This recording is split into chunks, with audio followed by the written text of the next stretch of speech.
Siempre es una bendición y un regalo hermoso poder venir a la palabra del Señor. Hoy venimos al capítulo 29 del primer libro de Crónicas. Estamos ya por terminar el libro. Vamos hoy a los primeros versículos del 1 hasta el 10. Dice la palabra del Señor: Después dijo el rey David a toda la asamblea: solamente a Salomón, mi hijo, ha elegido Dios.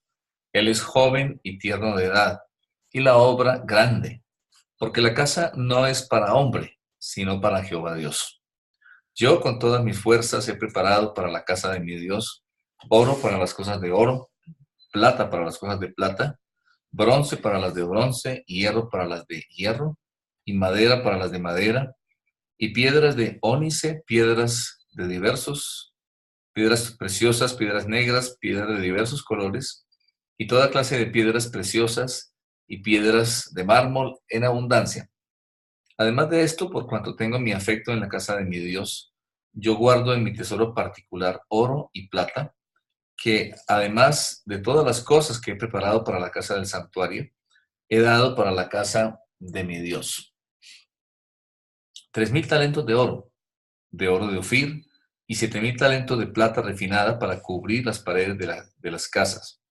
Oro pues para las cosas de oro, y plata para las cosas de plata, y para toda la obra de las manos de los artífices. ¿Y quién quiere hacer hoy ofrenda voluntaria a Jehová?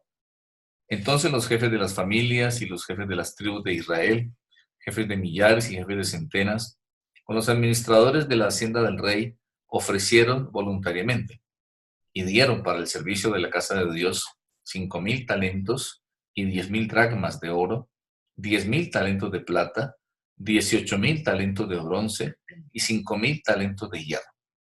Y todo el que tenía piedras preciosas las dio para el tesoro de la casa de Jehová en mano de Jehiel Gersonita. Y se alegró el pueblo por haber contribuido voluntariamente, porque de todo corazón ofrecieron a Jehová voluntariamente.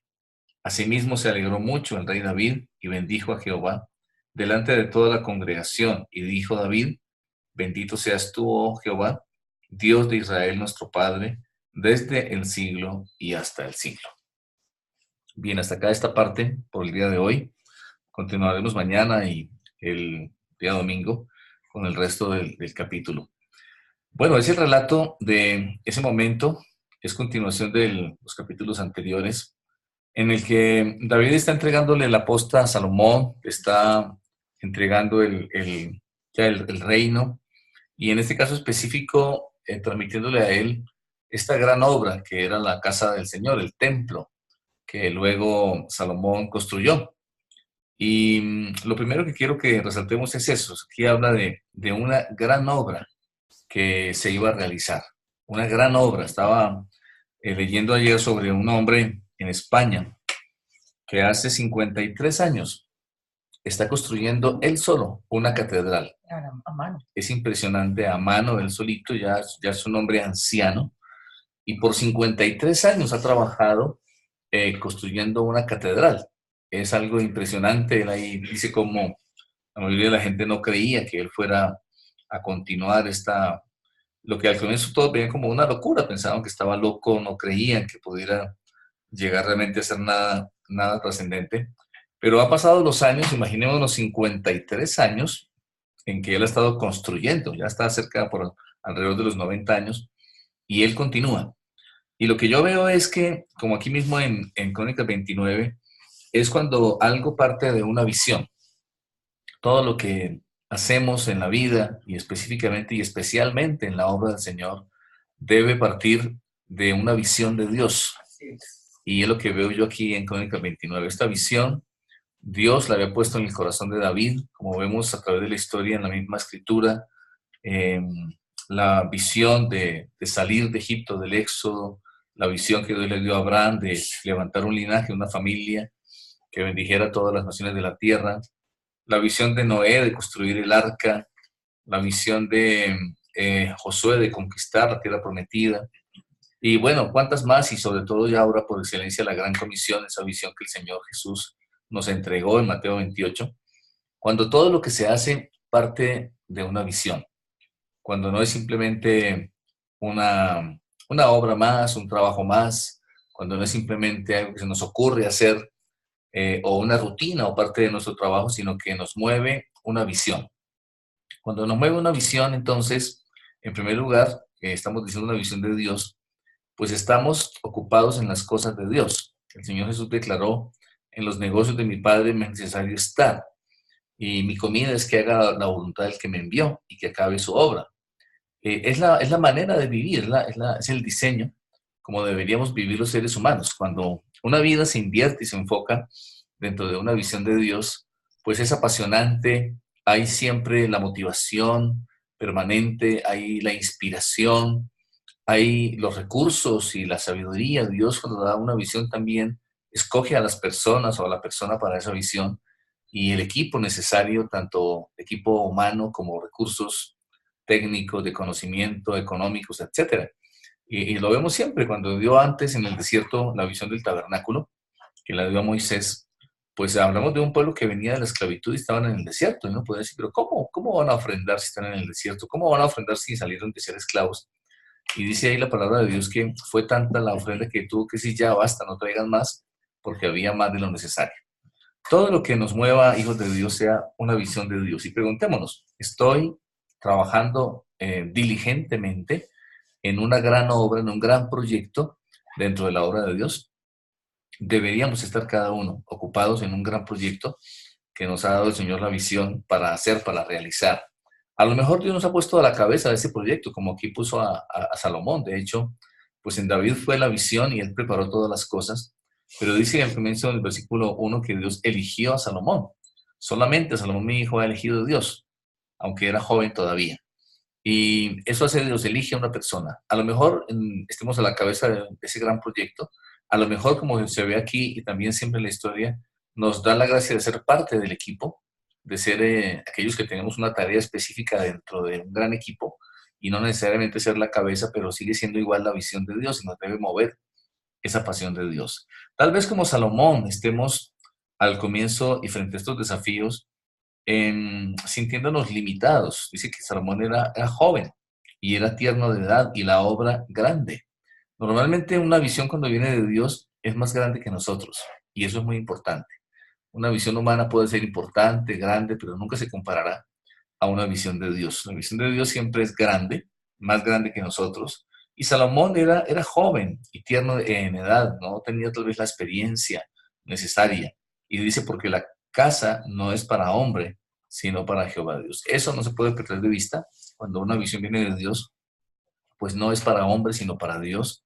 Y nos tiene que mover eso. Y entonces, otra verdad importante que yo observo aquí, en el versículo 2 en adelante, inclusive 3 4 hasta el versículo 5 básicamente, que David relata cómo él había preparado todo lo necesario. Ahí hay otro principio importante, ¿verdad? Que con todas las fuerzas, aquí yo veo proactividad, veo compromiso, convicción. David por años y años había preparado, dice, con todas sus fuerzas para la casa de Dios lo mejor. Hagamos también esa pregunta. ¿Damos para el Señor lo mejor o lo que nos sobra? Lo que nos sobra de nuestro tiempo, lo que sobra de nuestro dinero. Y eso no es algo que agrada a Dios, ¿verdad? A Él se le da lo primero y lo mejor. Estamos dando lo mejor de nuestro tiempo, de nuestro esfuerzo, de nuestro compromiso, de nuestra entrega, de nuestros recursos para la obra del Señor. Así debería ser. Él preparó oro, plata, bronce, hierro, madera, piedras preciosas, etcétera. Dice en abundancia. Otro principio importante, ¿no? Es ser generosos. El Señor ha sido demasiado generoso con nosotros y a veces se le escatima a Dios y se le da siendo, digamos, usemos el término tacaños. Aquí vemos que David no fue tacaño con la obra de Dios, él dio en abundancia. Y ahí sigue diciendo, dice, ¿por qué hizo todo esto? Y ese el principio importante de aquí también, en el 3. Todo esto lo he hecho porque dice, tengo mi afecto en la casa de mi Dios. Qué hermoso. Qué hermoso que nuestro afecto esté en la casa de Dios, en construir la casa de Dios. Sabemos que eso se aplica desde construir nuestra vida como casa de Dios, construir nuestros hogares como casa de Dios, nuestras iglesias, nuestras congregaciones locales, como la iglesia de Dios en general, como casa de Dios. Recordemos que cuando David tuvo en su corazón esto, hacer casa para Dios, a Dios le agradó, y Dios le dijo, por cuanto tú has tenido eso en tu corazón, yo te voy a edificar casa a ti. Dios es bueno, es fiel, a Él le agrada esta clase de actitudes y Él las premia y las bendice. Bueno, ahí viene la descripción de todo lo que Él preparó y entonces Él motivó al pueblo. Dice en el versículo 5 al final, ¿quién quiere hoy hacer ofrenda voluntaria a Jehová? Y esta pregunta es hoy para nosotros. Escuchémosla, recibámosla. El Señor está preguntando, ¿quién quiere hoy hacer ofrenda voluntaria a Jehová? Nuestra vida para su servicio, nuestro tiempo, nuestros recursos, nuestro trabajo, nuestro servicio, nuestro dinero, sí, todo para la obra de Dios. Estamos siendo llamados hoy a ofrendar para la casa del Señor. ¿Qué respondemos? ¿Cuál es nuestra respuesta al Señor? ¿Vamos a ofrendar? ¿Tenemos un corazón para Dios? ¿Tenemos en nuestro corazón las cosas de Dios? ¿Está nuestro afecto en la casa de Dios para dar generosamente? La respuesta del pueblo aquí en Crónica 29, ese versículo 6, es que los jefes de las familias y los príncipes de las tribus de Israel, los jefes de millares, de centenas, los administradores de la hacienda del rey, ofrecieron voluntariamente. Qué hermoso cómo se contagia esa generosidad para Dios, cómo se contagia esa obediencia, esa entrega para Dios, se va extendiendo a todo el pueblo. Si nosotros somos esta clase de personas que servimos a Dios, que ofrendamos para Dios, que le damos lo mejor, eso mismo aprenderán nuestros hijos. Eso mismo mucha gente a nuestro alrededor será contagiada de esa generosidad, de esa entrega para la obra del Señor. También ellos fueron generosos, en el versículo 8 y 9 dice que todo el que tenía piedras preciosas la dio para el tesoro de la casa de Jehová en la mano de Jehiel el Gersonita. Y el versículo 9, se alegró el pueblo por haber contribuido voluntariamente, porque de todo corazón ofrecieron a Jehová voluntariamente. Dice en Corintios, en el Nuevo Testamento, que el Señor ama al dador alegre. Y es lo que vemos aquí.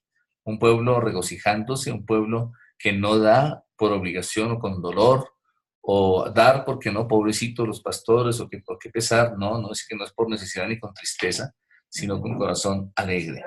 Asimismo, dice el 10, se alegró mucho el rey David y bendijo a Jehová delante de toda la congregación. Y dijo David, bendito seas tú, Jehová, Dios de Israel, nuestro Padre, desde el siglo y hasta el siglo. Y hasta ahí llegamos el día de hoy.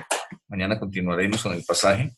Solamente enfatizar como conclusión que somos llamados hijos de Dios, cada uno, y fuimos de hecho creados, uno, fuimos segundo salvados, dos, y tercero, llamados por Dios para hacer una gran obra para Dios. Estamos invirtiendo nuestra vida en hacer una gran obra para Dios. Este hombre de España que les cuento, un anciano ya, ha invertido su vida en levantar un edificio, una catedral, y ha entendido que ha valido la pena invertir su vida. Estamos invirtiendo nuestra vida en edificar una gran obra para el Señor. A eso somos llamados por el Señor en su gracia y en su misericordia. Vamos a orar esta mañana sobre esto, vamos a dar gracias a Dios y a guardar en nuestro corazón estas hermosas enseñanzas.